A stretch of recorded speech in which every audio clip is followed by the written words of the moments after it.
Architecture is not building, it is not a built form, but it is actually life itself.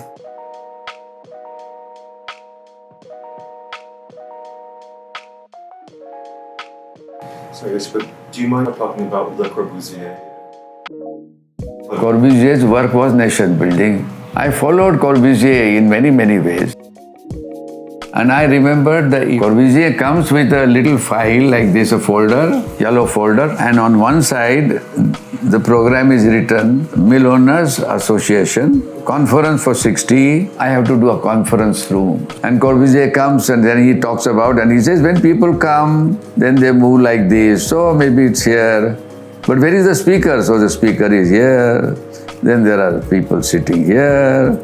Maybe somebody doesn't want to sit and see, so there's a window here, and then they sit like this, and then there's a column, and then he makes it like this. And so I learned how one creates things one by one in a sequence.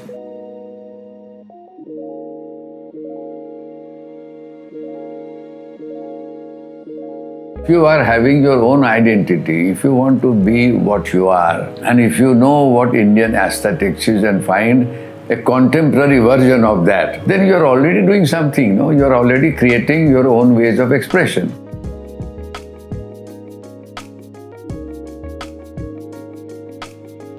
Except campus is a free campus, so you have students, so you put tables and you make a plan. Then the doors must open fully. There is no air conditioning. So I make 3 bays, the middle bay is small, and I had to put a toilet there and a staircase there. And I was thinking that if I am there, and my teachers are there and they are having cafe, they were going to go for tea, and I want to catch them.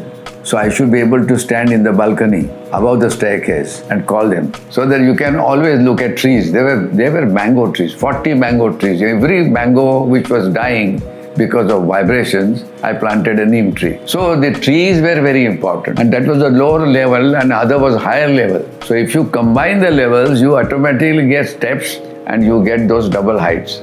And not light, you got this connection. So this is really how the section emerged. So it was a juxtaposition of these several ideas of surprises. Actually, design comes from memories. Any design. Your background and your memories. Should things look like what we think they should?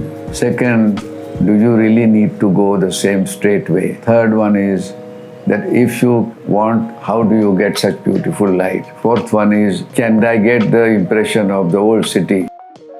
So Sangatuli, melange of many things which came up here. This is really an assemblage of my memory.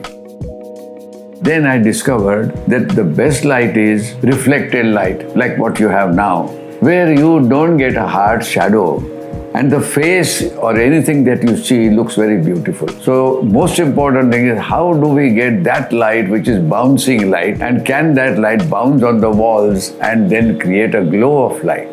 And that is what I have tried in most of my buildings. So in order to do that, then you are also articulating volumes of apertures into the volume. And the moment you do that, then your space begins to change. It's really a place of what you can call experiential architecture, pure experience of light, space, form, structure. Because I remember going to those own caves, where you go below ground and you get little light and you crawl there, and there's a nice sensation of space, semi-dark. Or when you went to the step well, you went right down, there was a very different sensation that you get. So this is what was undercurrent. The other thing was breaking all the rules. Always the floor has to be flat, wall has to be straight, the window has to be proper. And I said, I will not do that at all.